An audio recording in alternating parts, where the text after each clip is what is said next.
is the reason why we should put our trust in the words and the promises and the covenant of our God. Hebrews 6 verse 18.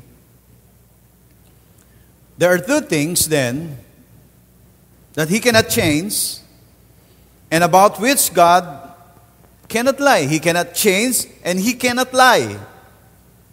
He cannot change and He cannot lie. So, we have found, ano nakalagay dyan? We have found safety with Him. We have found safety with Him. Kung gusto mong magtiwala sa universe, ano yung kasi yung mga New Age, no, they trust the universe. Alam niyo, pagka dumating yung time, nandoon ka sa bingit ng kamatayan, hindi mo matatawag yung universe. Pero matatawag mo si Lord. Matatawag mo si Lord. So we can have, or we have found safety with Him and are greatly encouraged to hold firmly to the hope placed before us. To hold firmly. Yung hold firmly, hindi yung pag may problema, tsaka nawawala sa church. Hindi hold, hindi yung tunay na nag-hold.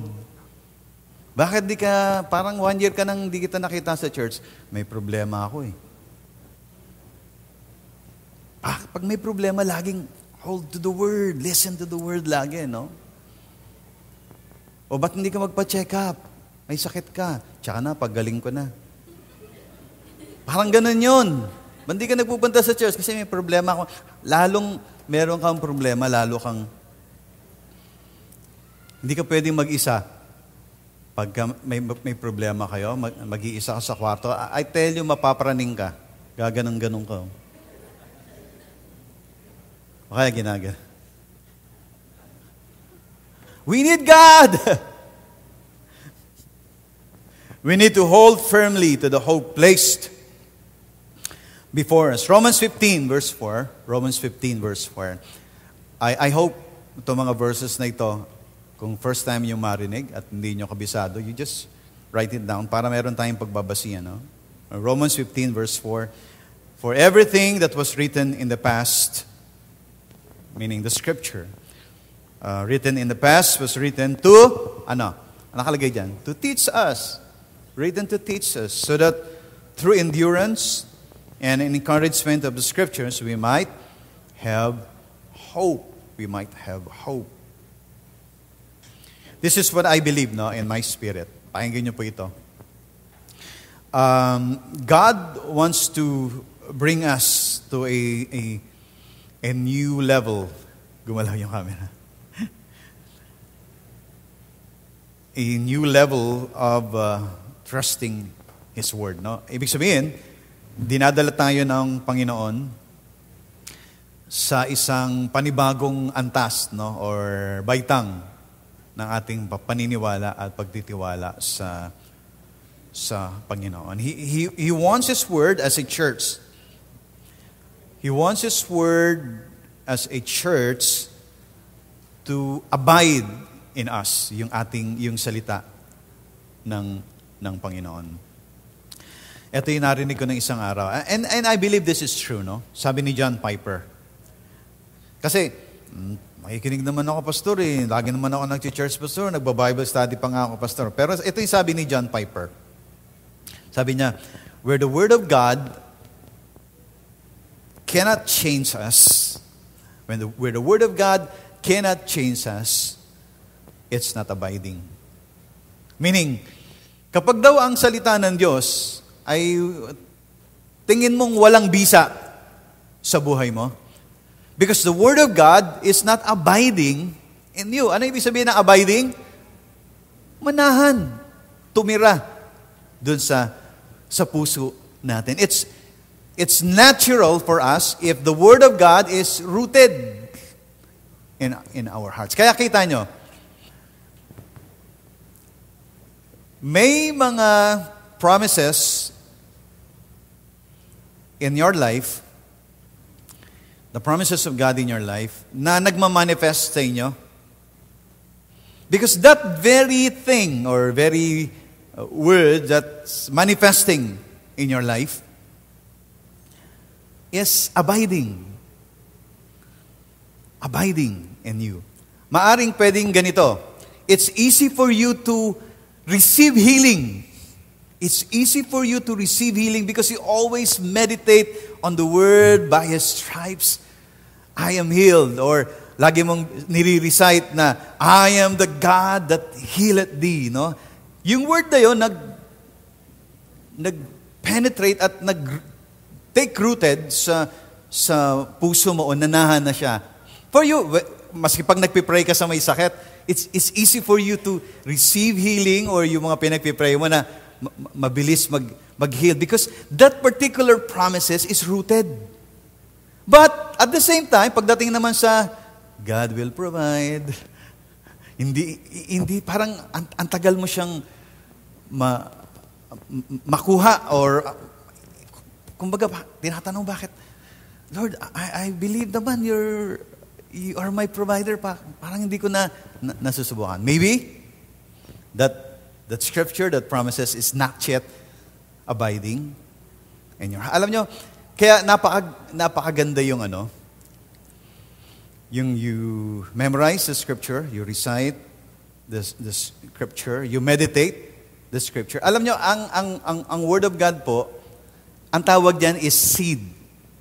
Alam niyo po yun sa gospel? Ang tawag sa word of God is seed. Hindi po siya magic.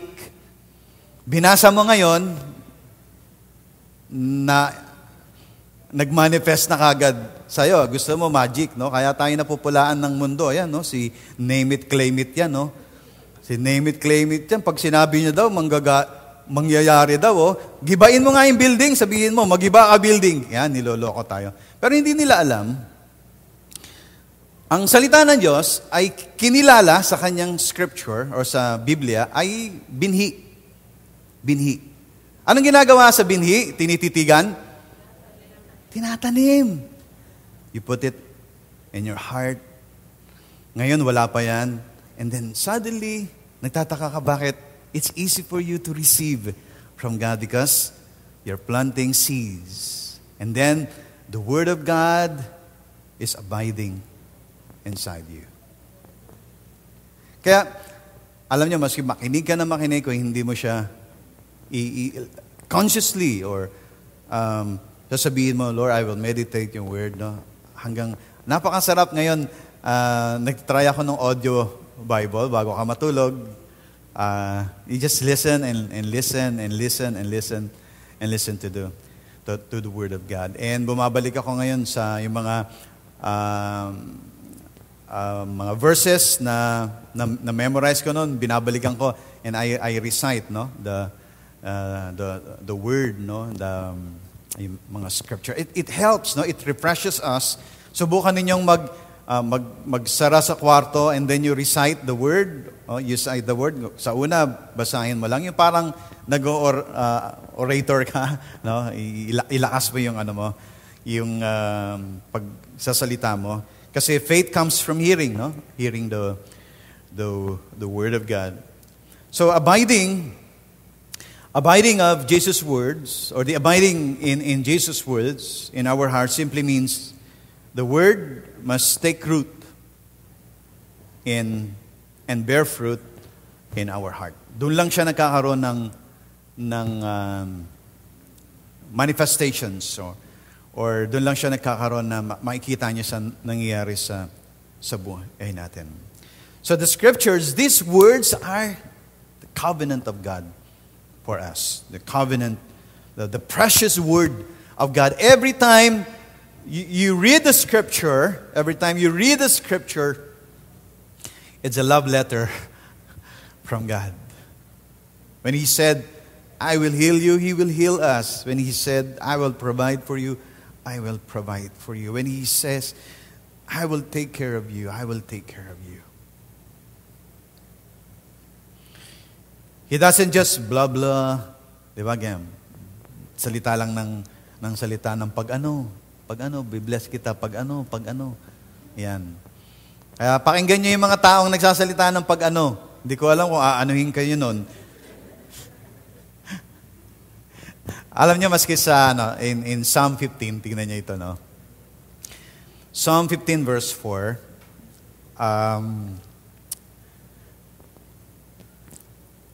pag binasa niyo kasi yan, ito yung who can go up to the hill of the Lord, no?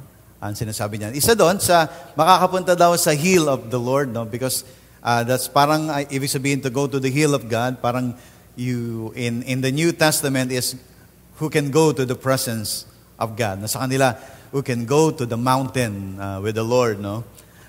Psalm 15 verse 4, they always do, ito daw yung mga makakapanig sa hill of God or sa bundok ng Panginoon. They always do what they promise, no matter how much it may cost.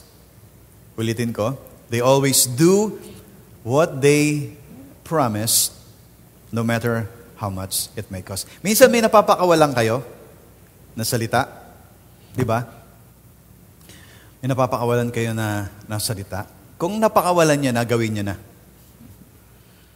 Kasi makikilala tayong baka palitan nila yung pangalan mo na si Pag-ano. Di ba, minsan, guilty tayo doon, salita lang tayo. Lalo na, pag nakuha ko yung komisyon ko, lilibre kita talaga, kahit saan pa. Yung pala, etong wag niyong gagawin, no? Etong wag niyong gagawin. Huwag kayo magbibilang ng itlog nang wala pa.